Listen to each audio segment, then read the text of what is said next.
بسم اللہ الرحمن الرحیم۔ السلام علیکم خواتین و حضرات، آپ دیکھ رہے ہیں سیٹ ڈیجیٹل اور میں ہوں آپ کا میزبان ملک یامین اوان۔ ناظرین، کل بلوچستان میں ایک خوفناک حملہ کیا گیا اور حملے کی ذمہ داری BLA نے قبول کر لی ہے۔ یہ دہشت گردی کا ایک ایسا سانحہ ہے جس کے تانے بانے افغانستان اور بھارت سے ملتے ہیں، اس کے ساتھ ساتھ آپ UAE کو بھی شامل کر لیں، کیونکہ اس کی بیک اینڈ پہ اسرائیل بھی موجود ہے۔ اسرائیل اور انڈیا یہ کبھی افغانستان کو استعمال کرتے ہیں ہمارے خلاف، طالبان کو، اور کبھی یہ BLA کو ہمارے خلاف استعمال کرتے ہیں۔ فنڈنگ میں UAE بالکل شانہ بشانہ ہے۔ کل ناظرین، کوئٹہ چمن ریلوے پھاٹک کے اوپر ایک گاڑی سے خودکش حملہ کیا گیا، جس سے 17 لوگ موقع پر شہید ہو گئے۔ آج شہادتوں کی تعداد اور بڑھا دی گئی ہے، بڑھ گئی ہے۔ بتایا جا رہا ہے کہ 20 سے 25 شہادتیں ہو چکی ہیں اور 150 کے قریب لوگ زخمی ہیں۔ آس پاس کے گھر جو ہیں وہ تباہ و برباد ہو گئے، ٹرین کی 2 بوگیاں تباہ و برباد ہو گئیں، وہاں کھڑی گاڑیاں آگ کی لپیٹ میں آ گئیں۔ بتایا یہ جا رہا ہے کہ دہشت گردوں نے ایک گاڑی میں بم نصب کیا ہوا تھا اور اس گاڑی کو ٹرین سے ٹکرایا ہے، شاید اس میں کوئی شخص بھی موجود تھا۔ ناظرین، یہ فتنۃ الخوارج کے خلاف ہماری پاک افواج دن رات آپریشن بھی کر رہی ہے، ان کو جہنم واصل بھی کر رہی ہے، لیکن یہ تعداد میں اتنے خاصے ہیں، یہ ختم ہونے کا نام ہی نہیں لیتے۔ بہرحال کل پھر یہ واقعہ ہونے کے بعد آج ہماری پاک فوج نے بنوں میں ایک کامیاب آپریشن کیا۔ اس میں CTD اور مقامی پولیس نے اس میں مکمل طور پر جو ہے نا وہ مکمل دہشت گردوں کا تعاقب کر کے ان کو جہنم واصل کیا۔ ان دہشت گردوں کی تعداد 11 ہے۔ بات کرنے کا مقصد یہ ہے کہ پاکستان کو اندرونی اور بیرونی دشمنوں کا 24 آور سامنا کرنا پڑ رہا ہے۔ ہم اپنا ملک بچانے کی بجائے ہم ثالثی میں لگے ہوئے ہیں اور ہم ثالثی کروا رہے ہیں، جس کی وجہ سے ہمارے دشمن کو بڑی تکلیف ہے، کیونکہ ثالثی کے پیچھے ہمارا رتبہ، ہمارا مقام وہ بلند ہوا ہے، پاک فوج کا معیار بلند ہوا ہے۔ فیلڈ مارشل کو پوری دنیا میں ڈسکس کیا جا رہا ہے کہ یہ لوگ اس ثالثی میں اہم ترین رول ادا کر رہے ہیں۔ یہ بات ہمارے دشمن کو ہضم نہیں ہو رہی۔ بہرحال ناظرین، کہنے کا مقصد یہ ہے کہ ہمارا دشمن کوئی بھی موقع ہاتھ سے جانے نہیں دیتا۔ اب ایک طرف تو ہمیں یہ فتنۃ الہندوستان کی طرف سے دہشت گردی کا سامنا ہے، دوسرا ہمارے معاشی معاملات بہت زیادہ ڈسٹرب ہیں۔ اب آپ دیکھ لیں، پوری دنیا میں پٹرول، ڈیزل، گیس کی قیمتیں نیچے آ گئی ہیں۔ پاکستانیوں کو بیوقوف بنایا جا رہا ہے سوشل میڈیا پہ بڑے بڑے ٹیگ لگا کر کے پاکستان میں پٹرول سستا ہو گیا، کھیت مٹی ہو گیا، کوئی سستا نہیں ہوا۔ پوری دنیا میں یہ والی پرائسز ہی نہیں ہے، پہلی بات۔ اور اگر اب انٹرنیشنل منڈیوں میں پٹرول ڈیزل کی قیمتیں نیچے آئی ہیں تو ہمارے پاکستان میں 1 روپیہ بھی کم نہیں ہوا، ہمارے ریٹ ابھی بھی وہیں کھڑے ہیں۔ ہم عید کے بعد پھر لاک ڈاؤن لگانے کا سوچ رہے ہیں، یعنی مرے ہوئے کو مارو مزید۔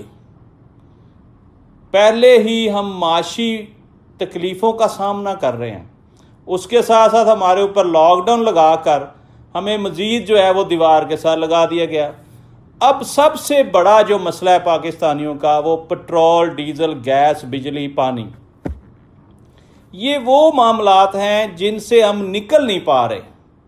حالانکہ موجودہ سیٹ اپ چاہے تو پٹرول 100 روپے لیٹر پہ آ سکتا ہے، ڈیزل 100 روپے لیٹر پہ آ سکتا ہے، گیس کی قیمتیں 50% کم ہو سکتی ہیں، बिजली की कीमतें 50% कम हो सकती हैं, लेकिन करे कौन?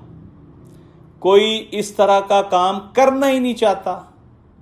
इसी तरह हमें मकरूज कर दिया है, 98 अरब रुपया हमने कर्जा देना है। जब ये हुकूमत जाएगी तो ये सारे कर्जे इस गरीब अवाम ने अदा करने हैं। हम छितर भी खाते रहेंगे और कर्जे भी अदा करते रहेंगे। हमारा कोई पुरसाने हाल नहीं है। बहरहाल सबसे बड़ा मसला इस वक्त पाकिस्तान को दहशतगर्दी का मसला है। भले हम जितने अच्छे अच्छे भी काम कर रहे हैं, लेकिन जो दुश्मन है वो हमारा अमन तबाह करने में दिन रात कोशा है। उसकी एक ताज़ा तरीन सूरत हाल आप देख लें कि कल इतना बड़ा दहशतगर्दी का वाक़या हो गया और हम कुछ नहीं कर सके। हमने हर हफ्ते इस तरह की कई दहशतगर्दी के सामने करने पड़ते हमें। पिछले हफ्ता, उससे पिछला हफ्ता कभी KPK में दहशतगर्दी हो रही है, कभी बलूचिस्तान में हो रही है। अल्लाह का लाख लाख शुक्र है कि काफ़ी अरसे से पंजाब महफूज है, सिंध महफूज है। खुदा ना करे कि दुश्मन का मुंह इस तरफ हो। इससे पहले हमें अपने बॉर्डर सील करने पड़ेंगे। हमें मैक्सिमम बॉर्डर्स के ऊपर सिक्योरिटी बढ़ानी पड़ेगी। और फितनातुल जो ख्वारिज हैं, हिंदुस्तान से जो प्लांटेड दहशतगर्द हमारे मुल्क में भेजे जा रहे हैं, उनका पक्का बंदोबस्त करना पड़ेगा। और हमें याद है आज तक सानिया APS, हम भूले नहीं हैं जो हमारे बच्चों के साथ इन्होंने किया। हम उनके लिए बेहतर सोच रहे थे, हम दोस्ती के ख्वाहिशमंद थे, हम कारोबार आपस में करने के ख्वाहिशमंद थे, हम बॉर्डर खोलने के ख्वाहिशमंद थे। लेकिन उस दौरान जालिमों ने इतना बड़ा हमला करके हमारे मासूम बच्चों को शहीद कर दिया। हमारा दुश्मन एक भी मौका हाथ से जाने नहीं देता। बहरहाल हमारी फोर्सेस दिन रात इस मामले को देखने में लगी हुई हैं। अल्लाह ताला मुल्क पाकिस्तान की हिफाजत फरमाए। BLA दुश्मन के हाथों में खेल रहा है और बलूचिस्तान को टुकड़ों में तकसीम करना चाहता है। ये उसका ख्वाब कभी पूरा नहीं होगा इंशाअल्लाह। नाज़रीन, मौजूदा जो हालात हैं, बहुत सारे एंकर पर्सन सोशल मीडिया पर अगर आकर वो ये बातें कर रहे हैं कि जी मुआहदा हो गया, ईरान के साथ मुआहदा हो गया। ये झूठ और बकवास चल रही सारी। कोई मुआहदा नहीं हुआ। अमेरिका और ईरान पाकिस्तान की सालसी के थ्रू मुआहदे के बिल्कुल करीब करीब पहुंच चुके हैं। लेकिन एक बात आप याद रखें, ईरान अपने तमाम मामलात पर अड़ कर बैठा हुआ है, अपनी तमाम शराइत पर खड़ा है। और ईरान जब भी मुआहदा साइन करेगा अपनी शराइत के ऊपर करेगा। ईरान जो है उसने दो अहम बुनियादी नुकात सामने रखे हैं जिस पे वो खड़ा है। वो कहता है कि मैं अबनाए हुर्मज़ का कंट्रोल नहीं दूंगा। वो कहता है कि यूरेनियम की अफजूदगी से दस्तबरदार नहीं होगा। तो ये दो इतने बड़े मसले हैं जिस पे अमेरिका और इसराइल को तशवीश है, जिस वजह से मुआहदा साइन नहीं हो रहा। बाकी तमाम मामलात पर मुज़ाकरात कामयाब हो चुके हैं। हर बात जो है वो बिल्कुल कंप्लीट है। सिर्फ दो नुकात ऐसे हैं जिनकी वजह से मुआहदा साइन नहीं हो रहा। ईरान कहता है कि मैं खित्ते में जंग बंदी का हामी हूँ, जंग बंदी कायम रहनी चाहिए, जंग दोबारा शुरू नहीं होनी चाहिए। लेकिन अगर मैं एग्रीमेंट करूँगा, अगर मैं मुआहदा करूँगा तो मैं अपनी शराइत के ऊपर करूँगा। मुझे अमेरिका का कोई खौफ नहीं है, मुझे इसराइल का कोई खौफ नहीं है। मैं आज भी जंग के लिए तैयार हूँ, मैं कल भी जंग के लिए तैयार था। तो इन बातों से नतीजा यही अखज़ किया गया है कि ईरान लड़ाई लड़ने को तरजीह देगा लेकिन अपने नुकात के ऊपर कोई समझौता नहीं करेगा। और ये दो ऐसे नुकात हैं जिसके ऊपर इसराइल और अमेरिका किसी सूरत भी मानेंगे नहीं। अगर मानेंगे नहीं तो फिर एग्रीमेंट नहीं होगा। बहरहाल मैं तमाम लोगों से ये गुजारिश करूँगा कि क्या सराइयों से गुरेज करें, इससे मुल्क में बदअमनी फैलती है। क्या सराइयाँ ना करें, परमानेंट बात करें।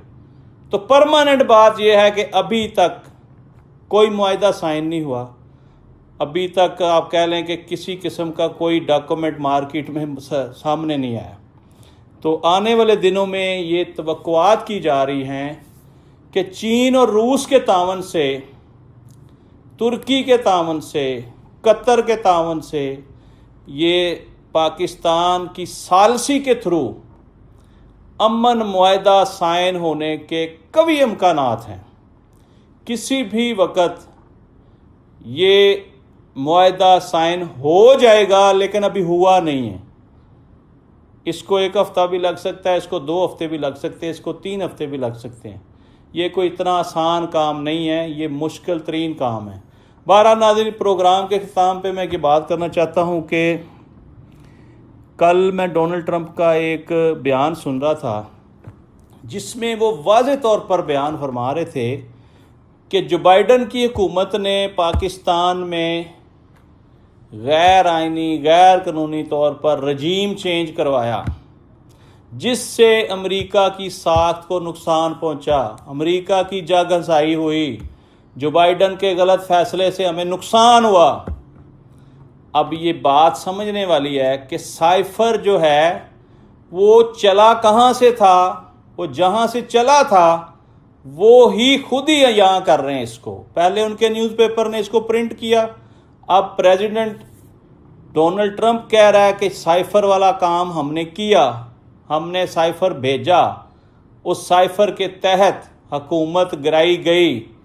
तो ये सारी बातें, ये सारे ताने बाने इमरान खान की बेगुनाही को साबित करते हैं, क्योंकि आज तक उस शख्स के ऊपर कोई ऐसा जुर्म साबित नहीं हुआ जिसकी FIR उसके ख़िलाफ़ काटी गई। 200 से ज़्यादा मुकदमात उसके ऊपर किए गए, लेकिन कुछ भी साबित नहीं हुआ।